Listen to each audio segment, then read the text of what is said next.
On ne se marie pas sans avoir prié suffisamment. J'ai lu le livre d'un homme qui s'appelle Zacharias Tanefamoun. Il avait une église, il est mort.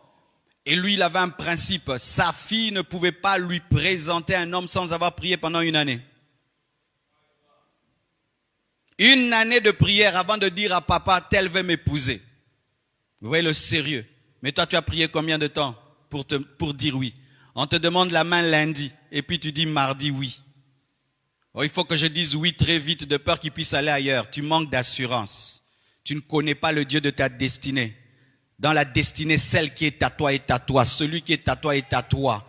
Mais ton problème, c'est que tu dis tellement oui vite et tu n'as pas eu le temps de prier pour entendre le nom de Dieu. Et lorsqu'on prie, on prie de manière neutre. Tu ne dois pas être subjectif et tu ne dois pas avoir une position où tu as déjà dit oui dans ton cœur et tu vas vers Dieu pour qu'il te dise s'il a dit oui ou non. Non. Lorsque tu vas poser une question à Dieu, tu ne dois pas avoir de position et tu dois te disponibiliser à recevoir un non ou un oui. Mais si déjà tu as déjà dit oui dans ton cœur, tu entendras le oui du diable. Car sachez que lorsque le diable veut détruire une destinée, il imite la voix de Dieu. Et il te parlera comme s'il est le Saint-Esprit et tu vas t'engager pensant que tu écoutais Dieu alors que tu as entendu le diable ou tu as entendu ta propre voix. Faites très attention. Dans le monde des esprits, il y a des esprits qu'on appelle les esprits religieux. Ce sont des esprits qui prophétisent. Ce sont des esprits qui donnent des oracles. Ce sont des esprits qui donnent des visions. Et ils donnent aussi des visions de mariage. Ils donnent aussi des prophéties de mariage. Ils donnent aussi des oracles de mariage. C'est quand tu épouses une personne par prophétie, mais ta vie est détruite après. Tu épouses quelqu'un par une vision, mais ta vie est détruite. Cette vision n'était pas venue de Dieu. Et faites attention, vous qui êtes tout le temps. J'ai vu, j'ai entendu. Après tout ça, après avoir vu, entendu, tu dois être capable d'observer la personne parce que Dieu ne peut pas te donner une pierre lorsque tu demandes du pain. Alléluia. Prier et tu pries jusqu'à te fatiguer. Tu dois vraiment prier. Tant que tu n'as pas sérieusement prié avant de te marier, tu ne prends pas au sérieux le mariage. Le mariage peut détruire ta vie, il peut détruire ta destinée, il peut détruire ta santé, il peut détruire tous tes projets, il peut détruire ton ministère, il peut détruire tes finances, il peut détruire ta joie, ta paix, il peut tout détruire. Et quelque chose qui peut tout détruire dans ta vie, tu pries pendant 2 jours et puis tu dis oui à un homme. Les sœurs, l'homme qui te demande la main a pris le temps de prier avant de te demander la main.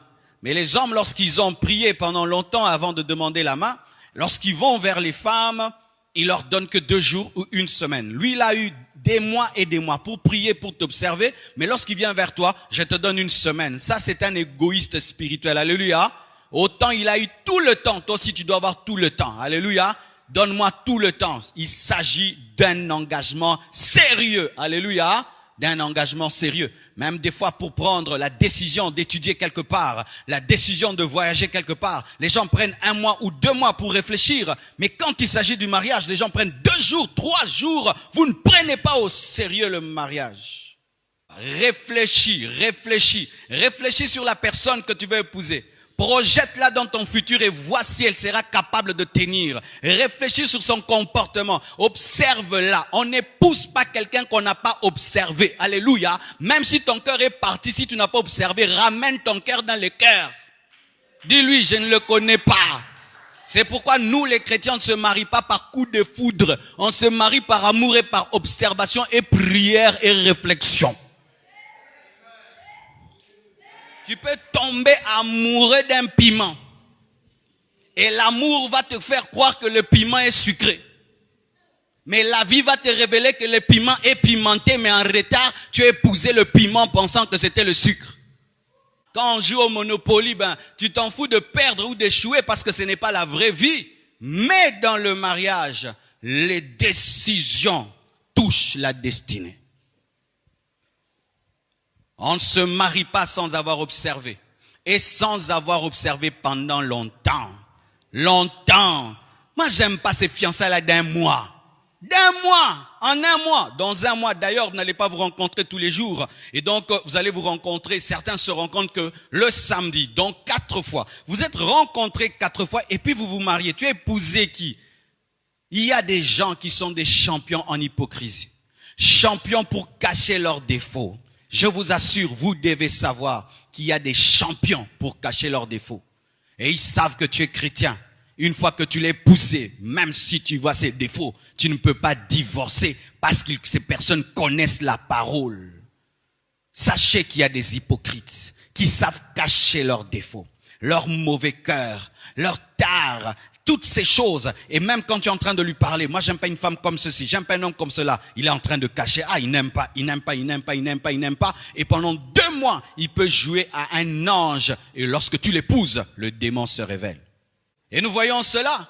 Lorsqu'Adam était tout seul, tout allait bien. Lorsqu'il épouse Ève, il doit subir l'influence de Ève. Et Ève lui amène des problèmes, lui amène le fruit défendu. Et lui amène des problèmes spirituels, lui amène des problèmes avec Dieu, de sorte que Adam a dit à Dieu, la femme que tu m'as donnée, quand j'étais seul, j'étais bien. Maintenant que tu m'as donné Ève, regarde, ça lui a amené des peines. Et encore, son fils Caïn tue Abel. Il doit enterrer Abel. La peine.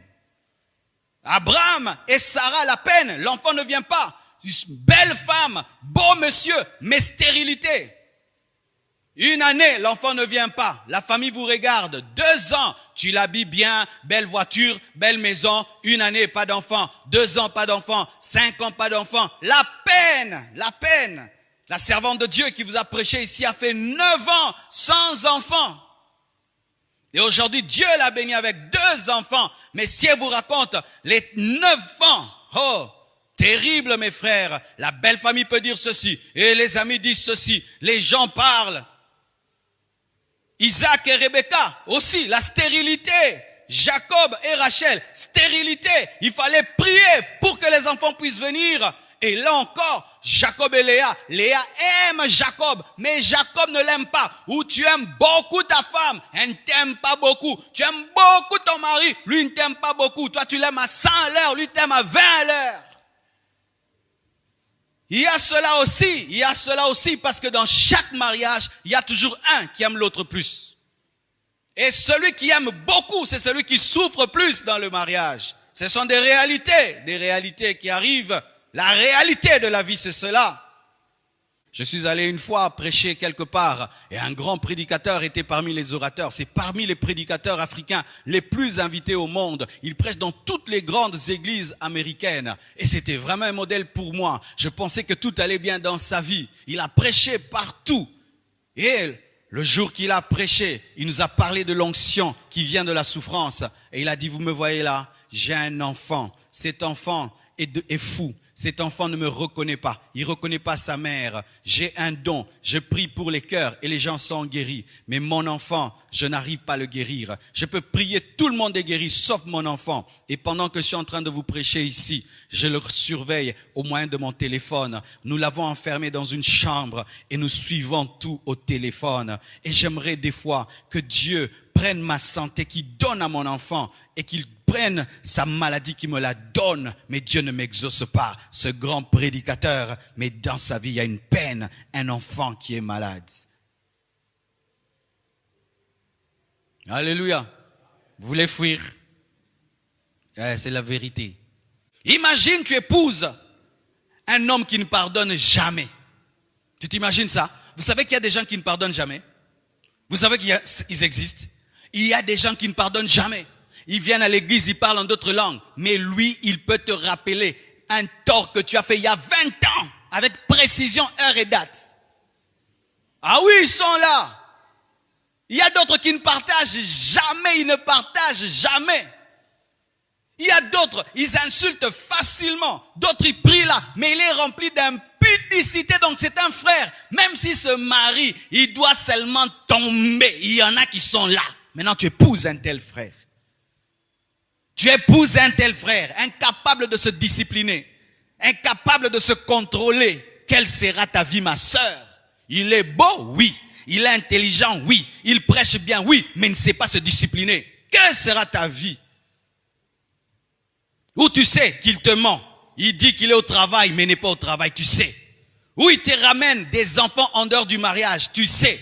Ou même quand tu l'attrapes, il continue toujours, tu sais. Ou tu sais que ton mari est alcoolique, tu sais, tu épouses un homme qui est alcoolique. Quelle sera ta vie? Un homme irresponsable, il n'aime pas travailler, il n'aime pas travailler, il n'aime pas chercher, il ne fait que se plaindre. Oh les gouvernements, oh les sauts de moutons, oh les 5 chantiers, oh les 10 chantiers. Lui il sait que parler des politiques, mais il ne cherche pas l'argent. Vous mourrez de faim, lui ne fait que lire les journaux. Il y a des hommes pareils. Et si tu penses qu'il n'y en a pas, tu te trompes. Il y a des femmes très impolies. Il y a des femmes insoumises. Tu parles, elles parlent. Tu gifles, elles te giflent. Oh, mes frères, vous ne savez pas? Tu la chasses, elle ne part pas. Elle te dit, c'est à toi de partir, moi je reste ici. Oh, tu ne sais pas ça? Tu appelles ta famille, elle insulte toute ta famille. Et puis elle tape ta maman. Vous en connaissez pas? Oh, elle est jolie, elle est belle. Oui, elle est jolie, elle est belle. Est-ce que tu as testé son éducation? Elle te manque déjà du respect dans le fiançailles. Elle va te manquer du respect dans le mariage. Elle te manque du respect déjà devant tes parents. Elle va manquer même du respect à tes parents. Le mariage est dangereux quand tu épouses une mauvaise personne. Le mariage est dangereux lorsque tu ne sais pas avec qui tu te maries. Le mariage est dangereux quand tu ne sais pas qui t'accompagne dans cette grande lutte. Le mariage est dangereux lorsque tu prends à la légère les critères de la personne qui doit t'accompagner, ou tu as des critères superficiels. Il doit parler bien français. Toi, tu épouses le français, mais on peut t'insulter en français, on peut te tromper en français, on peut te faire pleurer en français, même en anglais. Oh non, pourquoi tu épouses cette fille-là? Quand il porte la robe, waouh, ça lui va. Toi, tu épouses la taille. Hey, elle va te tailler. Elle va te tailler avec la taille. Et tu sais, quand une femme est belle, si elle te fait du mal, tu ne verras plus sa beauté. Dans le mariage, ce qui est bizarre, c'est que quel que soit le niveau de la beauté de ta femme, tu te rends compte qu'en soi, ce que tu recherches, c'est son caractère. Ah oui, vous les frères là, quand vous voyez des belles silhouettes là, vous tremblez, vous voulez vous évanouir. Calmez-vous. Du calme.